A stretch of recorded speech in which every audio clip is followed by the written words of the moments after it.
Welcome to the Abundant Accountant Podcast. This is where accounting professionals just like you learn all the ways to grow their firm, sharpen their skills, and have consistent increasing sales. I cover topics such as detaching from the emotional side of the sale, having paradigm shifts in the most important part of your business, which is the nucleus of your accounting firm, sales, and how to see an objection really as an asset and stop giving away your time for free for those that don't deserve it, so you can actually get paid your value and your worth and grow your top line revenue. You'll learn tips, sales strategies, as well as hear from personal interviews from successful accounting professionals. This podcast will show you exactly the blueprint on how to create the firm and life of your dreams full of abundance.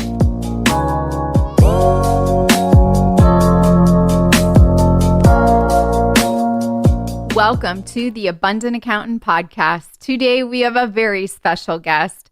Our special guest started his CPA career back in 1984, and today he's the founder of VeraSage Institute.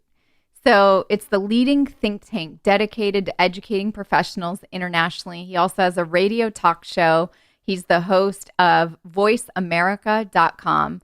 Our special guest has also authored 7 best-selling books. So make sure to check those out on Amazon, and we'll put the website link in the show notes. But our special guest has toured the world, spreading his value pricing message to over 275,000 accounting professional, and he's been named Accounting Today's 2001 to 2007 and 2011, 2022 top 100 and top 10 most influential people in the profession. But before we welcome our special guest to the show, if you are like so many smart, hardworking tax, bookkeeping, and accounting firm owners, and you think that the way to get new clients or retain current ones is to keep your fees super low or do some free work or simply just work more hours, it's really just not true. We both know that it ends up in burnout and growing resentment for clients and the work that you do for them. The firm owners that I work with here at the Abundant Accountant, they charge premium fees. They ethically double or triple their fees, and to current clients, by the way. And they also are following a much newer and far simpler method that we've created here at the Abundant Accountant that allows firm owners to charge higher fees, get paid first and upfront, and double their firm revenue while working less, giving them total financial security, more disposable cash, and the freedom they've always wanted in their firm. So if you're ready to make that change and start creating the firm that you've always dreamt of when you started your business, book a call with me and my team now at theabundantcall.com. And now let's welcome our special guest, Ron Baker, to the show. Welcome, Ron, to the show. Thanks, Michelle. It's glad to be back.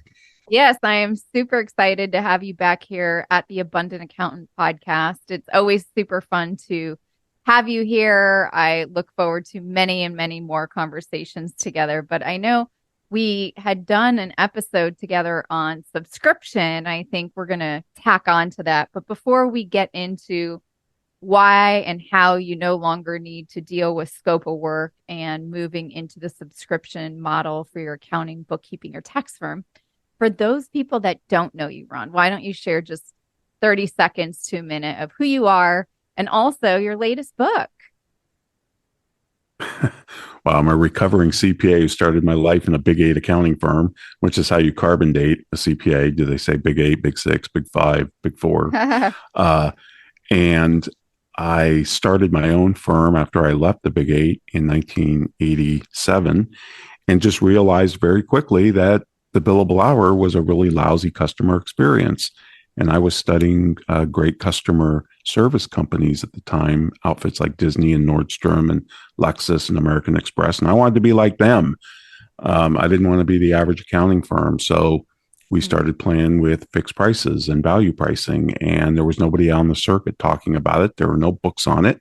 There were no educational courses. There were no consultants, at least in the professional world. And we made every mistake under the sun. But we stuck with it because we learned really fast that the customers loved it. And then we got better at it as we did it more. It allowed us to stop billing by the hour. It allowed us to get rid of our timesheets. I started teaching it. I wrote a book about it.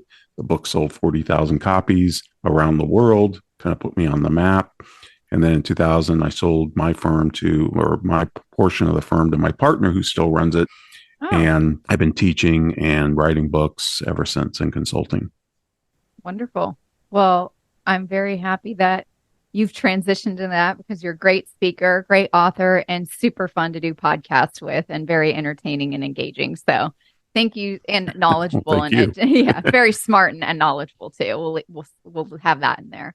But I know we've talked about the subscription model and moving towards that and how, with the value pricing and picking your three different prices and offering those three and having them choose is now going to be a thing of the past. And I'm very excited to talk about this. But I think more so, we're going to have a conversation today. So if you have a yellow notepad or a white one, you might want to grab it and take notes because Ron always has golden nuggets.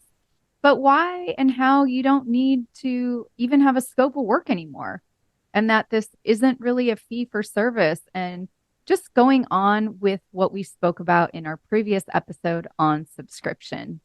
So, Ron, why don't we start with why do you not need a scope of work? Well, like you said, Michelle, this isn't a fee for service business model like hourly billing and, dare I say it, even value pricing.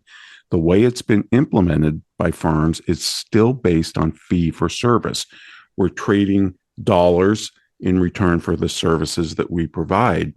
And professionals are so much more than just stacking bricks, laying brick and piling up bricks by brick, services by services. That's really not where our value lies. The services ultimately are a means to an end. And so my favorite definition of a business model is a business model describes where revenue would be earned once services are provided for free. Now, that's a very challenging definition because it really does make you think about, well, if I gave the bookkeeping and tax and advisory that everybody's shifting to, if I gave it all away, what would I monetize? And I think the logical answer is transformations. Because we're in a privileged position as accountants, we can guide our customers from where they are to where they want to be, some desired future state. And when you do that, when you guide transformations, you are actually changing that customer internally, and the customer becomes the product. It's not about the services anymore. It's about those transformations. And I think that's where our focus needs to go because it's better marketing. It's a higher value proposition to talk in terms of transformations than stacking up services brick by brick, because customers don't value services. They value the outcomes they generate. Yeah, no. And I mean, here at the Abundant Accountant in my 8-week sales mastery training, it's all transformational work and all I talk about is outcome. And I've heard, especially in the last month, and we were at a conference together in person, people hate the word transformation. Can we break that down a little bit and talk about, maybe even why, if you've heard that, because I've heard it a lot. And I would say that one of the biggest things that, myself and my team do is we help tax, accounting, and bookkeeping firm owners have transformational results. Like, the life they have when we first meet and the life they have 8 weeks after they're with me are two different lives, two different experiences, and two different outcomes. And I think, you said exactly what it is. It's relating to the outcome. It's not the service that you're actually doing for someone. It's about the end result they're going to have. But what's your take on that word transformation?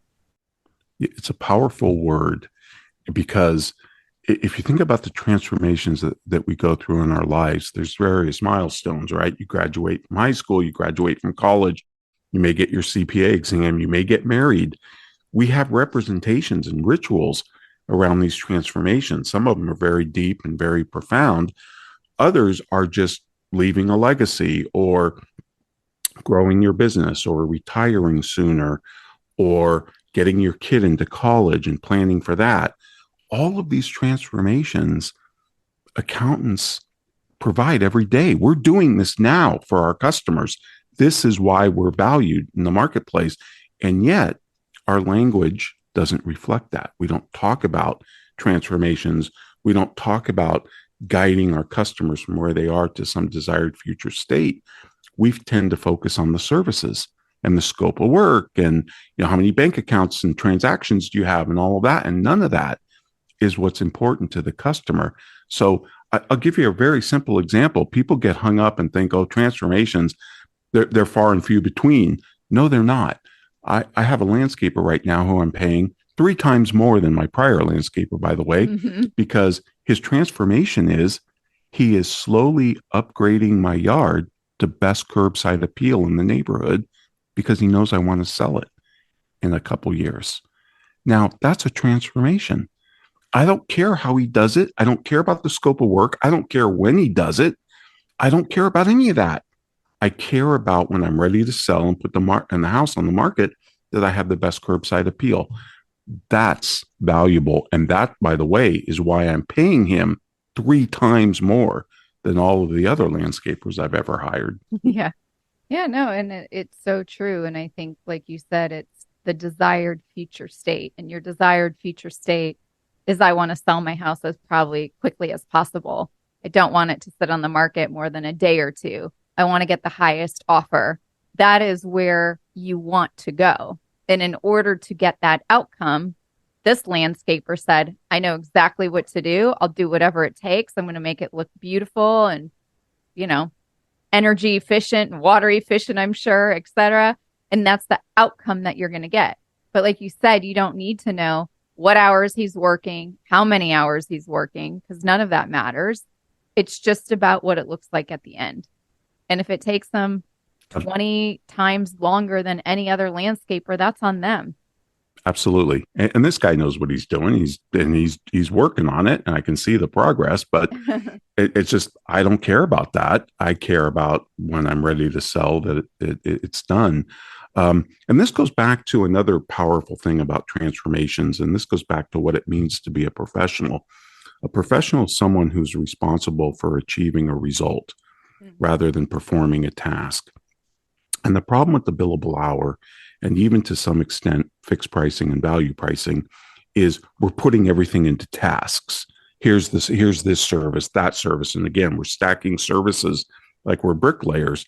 And it takes our attention away from the result that we as professionals are responsible for providing. And, when I go to my eye doctor, I want the best clinical perfect eyesight I can get. That's the result. How he gets me there doesn't interest me as much as the outcome. And I just think we need to get back to our roots of being a professional. And because we're in such a privileged position to be able to guide these transformations, I think we're not using our full capacity as professionals to explain to our customers what we're capable of doing. Because I can go to Starbucks and get a great experience. If you go to Starbucks Reserve, maybe you visited them when you were in Seattle. Yeah. Starbucks Reserves are really cool. They're like the Willy Wonka of coffee, as Howard Schultz said. But it's still just an experience. It's not transforming me as an individual. Yeah, it's really cool, and I can have a good time, but I'm not going to be changed. You're not going to get a higher price for your house. You're not going to become a firm owner that can command premium fees and get paid your worth and never have it's not going to make me healthier, wealthier, and wiser. Yes. And that's what we're capable of doing as professionals. And I think that's why we need to latch on to this transformative language, because that's what it's all about. And I'm not just talking about using the language. I'm actually talking about guiding those transformations, because there's a whole process there too that's really important to take the customers through. But I think this is the new language of the new model that we're talking about. Yeah, and I would agree with that. So transitioning into the new model, subscription, I'm just going to play devil's advocate because I'm sure people have asked you this. But okay, Ron, what's the difference between subscription versus my monthly bookkeeping clients that I have on reoccurring payments? Well, a subscription model, your customers actually know they subscribe. So that's the first acid test. Does the customer know they subscribe to your firm, not just they're paying for services? In other words, it's not a transactional relationship. It's a real relationship. We all know we subscribe to Amazon Prime and Hulu and Disney Plus and all the other subscriptions that we have. I think psychologically there's something very different about subscribing to a business rather than just buying from a business. That subscription is more of a relational. The other thing I would ask is, do your customers know that they can cancel at any time? There's no lock in, there's no 2-year minimums, there's no setup price, there's none of that. It's a pure subscription. You should be able to cancel it at any time. The other thing that makes subscription different is innovation is constantly baked in. So you're constantly plussing the offering, what Walt Disney used to call plussing the park, making it a better guest experience with new attractions and new features that surprise and delight the customer, just like Amazon Prime does. They're constantly putting out new benefits, right? And new ways of adding value. And we need to do the same thing. And it doesn't have any effect on the price. When Amazon drops a new episode of whatever you're binge watching, the price doesn't change, right? Now they're going to raise the price every couple years or whatever, like they just did. But when they do that, they're going to be able to point to all the value that they've added to the relationship over the last couple years. And we need to do that as well. We need to disengage the cognitive load that we dump on the customer every year when we give them a new fixed price agreement to sign for the next 12 months. We're putting the entire cognitive load on the customer all over again because it's more transactional. Whereas once they subscribe to you, if you can keep them for 1 year, you have a 95% chance of keeping them for life. Yeah. And I mean, that's amazing. Always, it's a relational amazing. model. It's not a transactional model. And that's what makes it so powerful. Yeah. So if someone's trying to switch, let's just say they have a bookkeeping firm, right? They're doing mostly bookkeeping already. What do you think would be the first step for them to transition to this where they don't have that cognitive load, I think is what you called it, right? And they're, like you said, there's really no scope of work. So how is that eliminated? What do they sign? What do you envision the transition conversation, or we don't have to talk about the conversation part, or you can mention it if you'd like, but the changing of that where you can cancel at any time. You're opting in. If I do extra for you, I'm not going to charge you extra.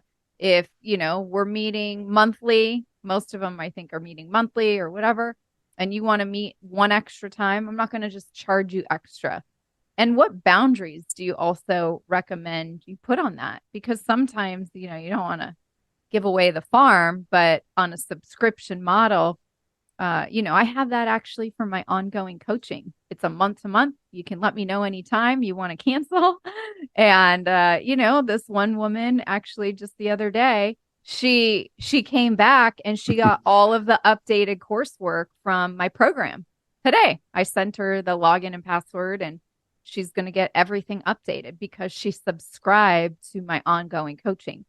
So for a monthly bookkeeper, Ron, how would it go? Well, the goal here is to provide the customer anything they need that your firm does. There's the ultimate constraint, right? It's what you do.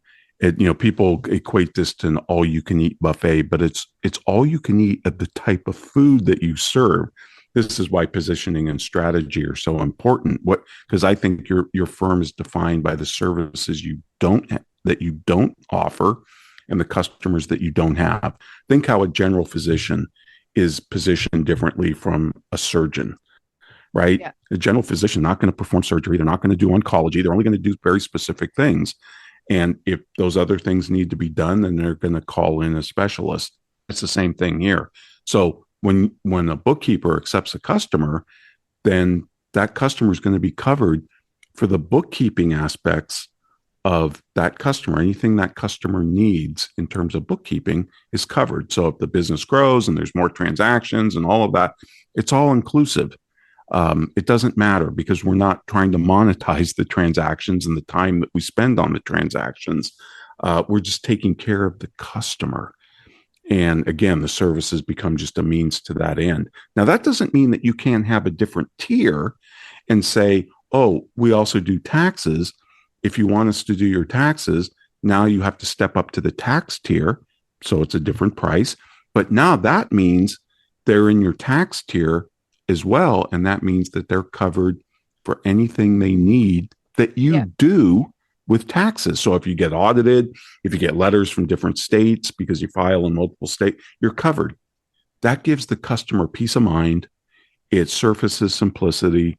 It's convenient. There's no department of paperwork when there's a change order and all that cognitive load that we dump on the customer. This is a relationship. And we know we're in it for the long haul. It's just like a marriage. That means there's going to be trade-offs. Yes, the customer sometimes is going to be demanding and they're going to need certain things, but that's okay because we have fewer customers and we always have capacity. And if we choose our customers right, we have capacity then for our best customers, right?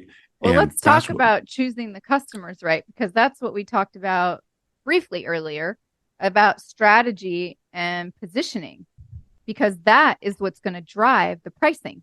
Yeah, strategy is incredibly important. Strategy, a lot of people think strategy, they think plan. And a strategy is not a plan because a plan can be controlled. It's predictive, right? A strategy is more like a theory. It's not necessarily, it's out of your control. You're not sure if it's going to work, right? Think about Elon Musk. The great thing about strategy is we can always recognize its brilliance in hindsight, right? Think of Elon Musk when he started SpaceX. The crux of his problem was being able to reuse the rocket because he came up with a real incredible insight that nobody had ever thought of before, really, that fuel was cheaper than rockets. So rather than losing the rocket every time we launch one like NASA did, why can't we reuse them? Because I'll spend the money on fuel and that'll be a lot cheaper than building a new rocket. And of course, that's a brilliant strategy in hindsight. Southwest is a brilliant strategy in hindsight. We're not going to fly a hub and spoke system. We're going to fly into secondary and tertiary cities. We're going to use the same aircraft for all of our flights. We're not going to fly international.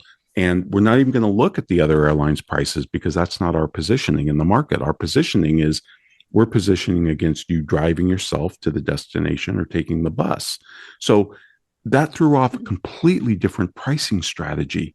But that pricing strategy is driven by the firm's overall strategy and its positioning in the marketplace. So just like Morton's Steakhouse has got a different positioning in the market, and that drives a different pricing strategy than, say, McDonald's. They both sell beef, for crying out loud, but they have a completely different positioning and target market that they're going after. And this is why it's so important to define your strategy and your positioning. In essence, I think firms, before they think about their business model, I want them to formulate a strategy. And a strategy is not a plan. It's where is your firm going to play, and how are you going to win? How are you going to flourish? And that means we have to go to the market, hopefully with an uncommon offering. Doesn't necessarily have to be superior to our competition, just has to be different. And then you have to figure out your positioning. And positioning is at the crosshairs of you've got to be something for someone. We can't be all things to all people. Whether you call this focusing or a niche, you can't say to the market, I'm both a veterinarian and a taxidermist. And that way you're able to say, either way you get your cat back. That doesn't work. It's all about trade-offs. You have to make choices. And again, I think firms are defined by the customers they don't have and the services they don't provide. Once you have a clear strategy and a clear positioning, then you can work on your pricing and decide whether or not you want to be a high-end boutique type firm that charges premium prices, where you want it, or you want to be maybe more in the middle, or you want to be at the low end to grow market share. Those are all viable different pricing strategies, but they're dictated by your firm's overall strategy. So there's no one answer to this. It's Yeah. going to vary by firm and the type of firm that you're trying to create.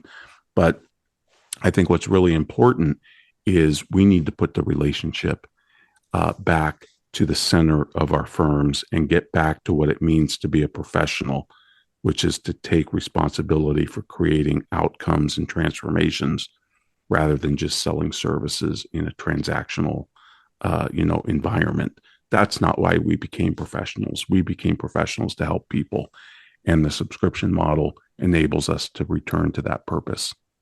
I love it. Well, thank you, Ron, so much for sharing that. And I think, yes, do you want to be high end like Morton Steakhouse, or do you want to be low end like McDonald's? You get to choose. But ultimately, we have to take responsibility, choose the model, choose the type of clients we want to have, and run with it. So, Ron, this was always so fun to have you here, and an honor to continue this conversation about subscription and the differences between, having a annual, monthly, recurring contractor engagement versus someone that can opt out at any time, and really being able to move away from AKA a scope of work and really diving into having their own Amazon Prime offerings in your accounting, tax, or bookkeeping firm.